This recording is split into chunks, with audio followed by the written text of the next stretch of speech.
Today, the name Ritz means luxury, class, and the highest standard in hospitality. But behind all the gold and glamour is a story that began in poverty. A young shepherd boy, the youngest of 13 children, who had nothing, no money, no education, no chances. Yet this boy would grow up to become the greatest hotelier in history, the man who built the Ritz. This is the real, powerful life story of César Ritz.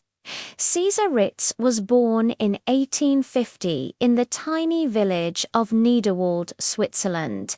His family was extremely poor. At a young age, he worked as a shepherd, guiding sheep across the mountain hills.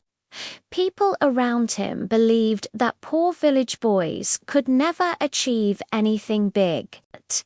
But young César, he dreamed differently. He watched travelers who passed through the mountains and wondered what life was like beyond those hills. At Chiwu, César left home and traveled to Paris, the center of European luxury. But Paris was not kind to him. He worked as a waiter in different hotels, and he got fired over and over again. Managers said he was too quiet, too shy, too slow. Some even said he was simply not made for the hospitality industry. But César didn't give up. He watched, observed, and learned from every single failure. Instead of complaining, César studied human behavior. He learned how wealthy people spoke, what they expected, and what made them feel truly important. One day, a rich businessman remarked, "This young waiter understands service better than anyone." That was the turning point. César soon became a maître d'hôtel, then a manager. He worked across Europe, in Switzerland, Germany, and Italy. Every city taught him new ideas about comfort, elegance, and service. César Ritz believed that hospitality wasn't just about fancy furniture. It was about making people feel like royalty.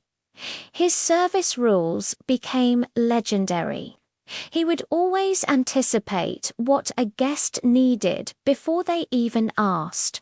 He treated every guest like a VIP, providing personalized and discreet service.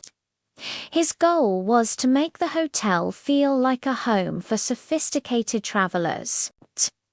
He introduced innovations we take for granted today, like private bathrooms, perfect lighting, uniformed staff, 24-hour service, and elegantly decorated rooms. Guests started saying, "This hotel, it feels like a Ritz."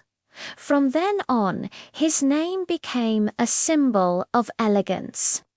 In Ibarjuba, César Ritz opened his masterpiece, the Ritz Hotel in Paris. It wasn't just a hotel. It was the world's first hotel where luxury, technology, and comfort came together perfectly. The Ritz had electric lights, a telephone in every room, and of course, those private bathrooms. The dining was world-class, created by the legendary chef Auguste Esque. Royal families, celebrities, business tycoons, everyone wanted to stay at the Ritz. It became a global phenomenon. In 1906, he opened the Ritz London, built with the same philosophy: the customer is never wrong. The Ritz London became the favorite hotel of kings, queens, and political leaders, setting a new standard for 20th century luxury. Newspapers called him the King of Hoteliers and the Hotelier of Kings, and he truly lived up to that title. But all that success came with immense pressure. César worked constantly, always aiming for perfection. By 1907, the stress took a severe toll on his health. He suffered a breakdown and had to step away from his work.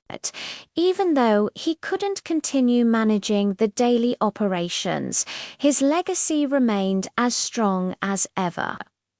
César Ritz passed away in 1918, but his vision lives on. Today, the Ritz Paris and the Ritz London remain two of the world's most iconic hotels.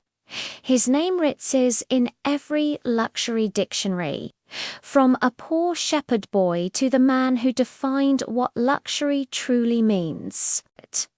This is the legacy of César Ritz, a powerful reminder that it doesn't matter where you start. What matters is how big you dare to dream. Thank you for watching.